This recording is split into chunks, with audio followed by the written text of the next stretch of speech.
Hello, everybody. Welcome back to LettermenRow.com. This is a special edition of Talking Stuff, the Ohio State recruiting podcast brought to you by Buyers Automotive. I'm Jeremy Birmingham. I'm going to be joined by Zack Carpenter. We're going to break down Ohio State's latest commitment in the class of 2022. Big-time edition today for Ohio State as Caden Curry, one of the Buckeyes' longtime targets in this class, has finally made his college decision. Let's get to it. Zack, it's here. Finally, 587 days after Ohio State offers Caden Curry a scholarship. The four-star defensive lineman from Cedar Grove High School in Greenwood, Indiana, has finally committed to Ohio State. I've known a bit about Caden. You've certainly spent more time with him, I think, than any recruiting writer in the country. When did you know, or when did you feel like it was definitely leaning towards Ohio State being the ultimate choice? I mean, if you can try to go back through this. Probably after the Oregon game. That was his official visit. It felt like Ohio State was always in the top three. The first time I talked to him was like a day or two after he got the offer, and someone who covered Indiana high school sports was like, get on this guy now, because he's probably the best prospect to come out of Indiana in the last decade, or however he phrased it, and started building a relationship with him from that moment on. And then saw him in the summer, and wasn't, to be honest, I wasn't thoroughly impressed with his size and watching him. I saw him without pads on, though. It was a summer workout, so gave him the benefit of the doubt. And then I saw him for a game later that season. That was his junior year, and did essentially complete 180 on him personally. So I'm like, this kid has a hope where he can go. We'll get into that in a second. But then once he took his official visit to Ohio State for the Oregon game, that was his second visit. And talking to him after, he had had FaceTime with Larry Johnson and JT Tuimoloau and Jack Sawyer in Larry's office on the Sunday to wrap up his visit. And they were really envisioning him being part of this big three. He didn't even call it a big three. I kind of put the designation on it myself. Yeah. That's kind of what they would be, but that's essentially what they're envisioning for him. And I mean, after that, he said that Ohio State was his favorite. They emerged as the leader. And from that point forth, he took an official visit to Indiana. Then he wound up seeing Ohio State again for when they put the beat down on Indiana. Yeah. And that was he was in the building, and Ohio State fans started chanting. What did they say? What were they chanting? You were there. You were at the game. I mean, there was the OHIO chant going around the stadium, and I think that was one of those things for Caden where it's like, wow, it might be a little bit different at Ohio State than Indiana. And I know that initially he had at least real thoughts about staying home and playing for the Hoosiers. And I don't think that actually that really became a long shot until the way that Indiana's season went this year. And you start to see that the program a year ago was putting out a lot of stuff and looked like they were on the verge of being a real contender in the Big Ten East. And then this year they go 2-10, and it sort of wiped away a lot of that momentum there. And it, even for someone like Dasan McCullough, who was trying to recruit Caden to Indiana, it seemed like it put him in a position where even Dasan was like, hey, what can you do here? It's not something that when you have Ohio State and Alabama and Clemson and Oregon chasing you, Indiana, being the home state school, better have something really unique to offer other than just being the home state school. And they didn't. And Ohio State did have unique things. There's obviously the Larry Johnson involvement in his development path and history. There's the Nick Bosa comparison, which you've written about. The kid at 6'4", 240 pounds right now, maybe 250 now since football season's been underway. This is a kid that, what I wrote in the analysis, if you were walking down the street and there was 100 kids walking down the street, you may not really notice Caden Curry. But the minute you flip the tape on Caden Curry, something very different is there. That the quickness, the first step, the ability to spin, the way he uses his hands, all these things are next level ready.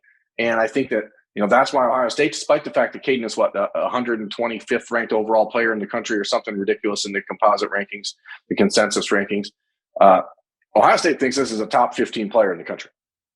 Yeah, and really quick, I wanted to hit on the Indiana thing. It's not as if, I want to make it very clear, Indiana was not just a hat on the table just because they were home state school for a while. I really did, for like for quite a long time there, Indiana, in my opinion, was potentially Ohio State's biggest threat here because Alabama didn't come on strong until a little later in the summer, this past summer and in the fall.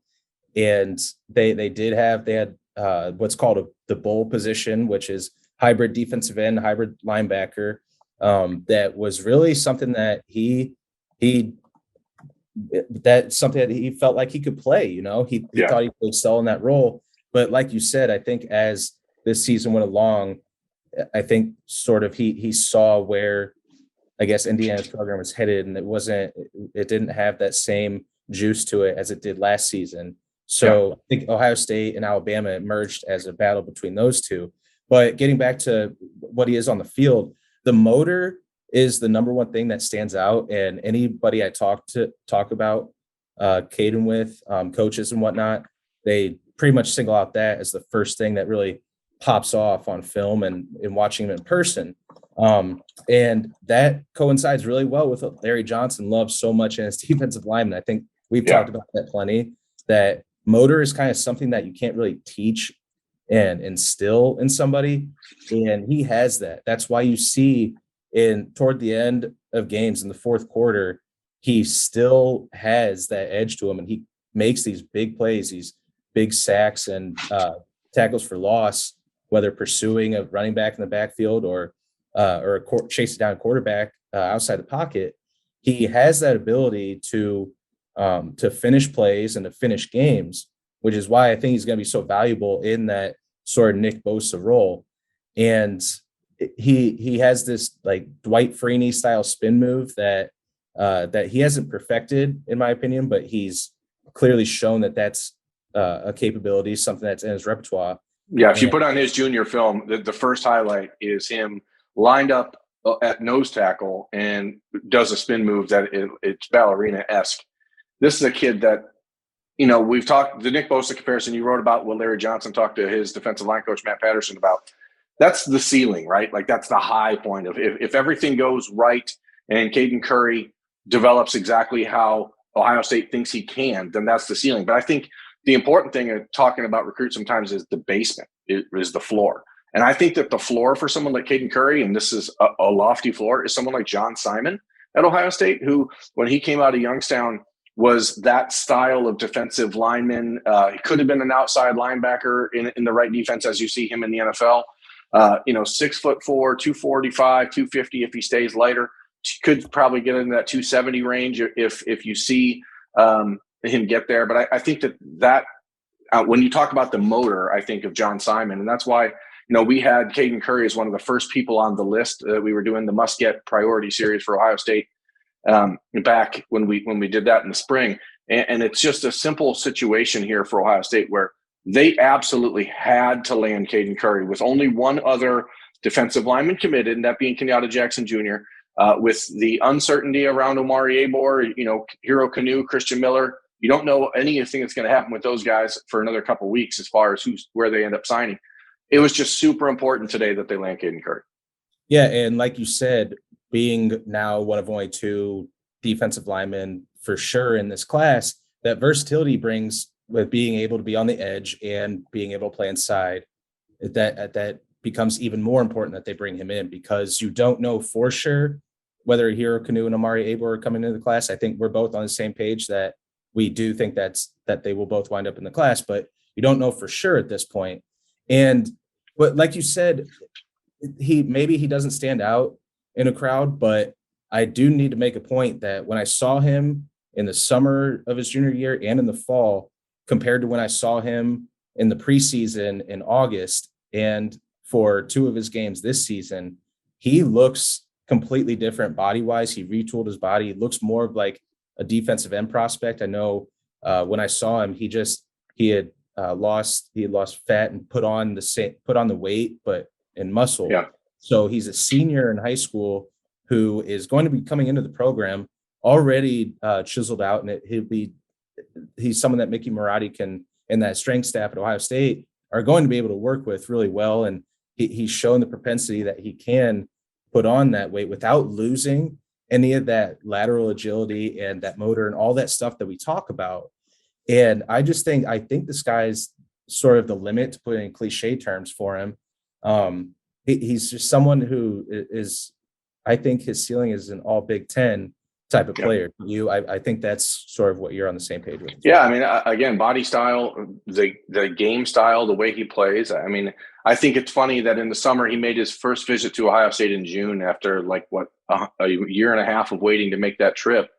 And when the photos of that visit started to come out, people were like, man, he looks really skinny. He looks like, are we sure this is a defensive lineman?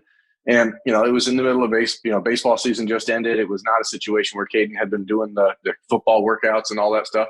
This kid who loves baseball, very plus athlete, despite the fact that, again, if you look at him, he doesn't have the long arms that you look for sometimes in defensive linemen. But again, that's where the Nick Bosa and John Simon comparisons come in, is that this is a kid who's going to get to the quarterback because he's not going to quit on a play.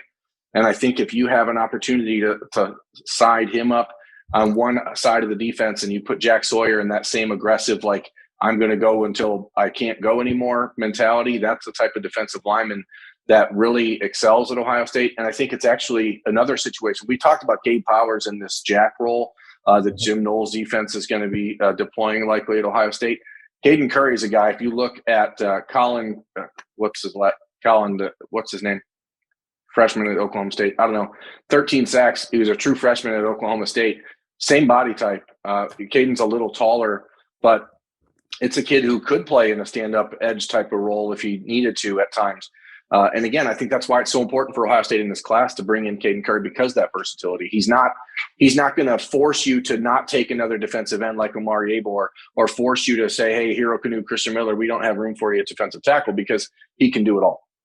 I believe Colin Oliver is the Colin Oliver. I was going to say Colin Culliver, and I thought that was wrong, but I was like, don't say it, and then I said it anyway. But Colin Oliver. I was combining Colin and Oliver, and I was getting Colliver. But anyway, that role, if you go watch the tape of Colin Oliver at Oklahoma State, that's the type of position you could see Caden Curry deployed at Ohio State also. Yeah, and you and I discussed this, was Jack Sawyer seems perfect for that role. And I asked you, like, Kenyatta, do you think Kenyatta could play that role? Because I don't really think so. And you were like, no, they're bringing in Kenyatta, who's more of he's that longer pass rushing specialist, and Caden brings in versatility of being a pass rusher and a run stopper.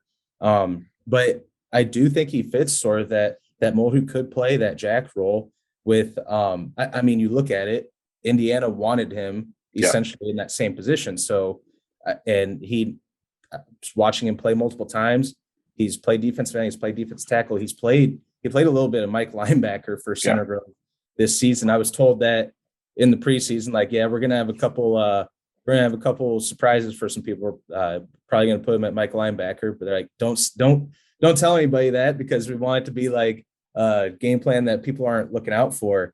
I think with his combination of the different moves he has, that Larry Johnson always talks about, that toolbox, he has plenty of them that Larry Johnson is going to be able to work with throughout his career at Ohio State. And I think they hit a massive home run. And this is one, like you said, they could not afford to lose out on, not just because of the relatively small, at this point, as we stand today, defensive line class they're bringing in, but he's essentially an in-state recruit from 2.5-3 hours away at Center Grove in the Indianapolis area. And stacking Caden and Kenyatta on top of a class that just had JT Tuimoloau, Jack Sawyer, and Mike Hall in it. And Tyleek Williams, And if they wind up finishing out with one of Hero or Amari, then this is just a ridiculously good 2-year run of Ohio State defensive line recruiting. Put it into context for me, man, because you've been covering, obviously, for Ohio State recruiting for a decade, and you know more of the historical context. So numbers wise, it's not as big as we've seen some in the past, but with the transfer portal the way it is, Ohio State loses a lot of guys on the defensive line. They probably, months ago we were talking about this class being 5 or 6 in the defensive line position group, but that was before JT Tuimoloau was in the class of 2021, and you weren't really sure what was going on there. I think talent-wise, you're looking at one of the best two-year runs we've certainly seen. The 2013 and 2014 classes were very, very good back-to-back. And then, of course, you have the 2017 class just because you had Chase Young and Nick Bosa the year before that in 2016 with Jonathan Cooper. So you had super big-time talents, but it wasn't quite as deep and it wasn't quite as versatile. And I think that's what makes this group really special. And again, it's been a year and a half, almost 2 years of recruiting for Caden Curry in Ohio State. Absolute must get. I know it sounds like a homer thing to say when we say throw out the rankings, because this player is valued way higher by Ohio State than he is by any national recruiting system, any national recruiting ranking. The On3 rankings have him way too low, and I don't know exactly why that is. We don't get an opportunity to really give our thoughts on that. But what we do know is that Caden Curry is commitment number 19 in the class of 2022 for Ohio State. The Buckeyes are hoping that he is the appetizer for a big day on Wednesday with the defensive line, as they expect to receive word on commitments or signings from Hero Kanu, potentially Omari Abor and Christian Miller. We won't know for sure about those guys until January, but we do know for sure Caden Curry is in the class and the Buckeyes got one of their big targets. That's Zack Carpenter. I'm Jeremy Birmingham. This has been Talking Stuff, brought to you by Buyers Auto and Lettermen Row. Thanks for watching. We'll see you on signing day.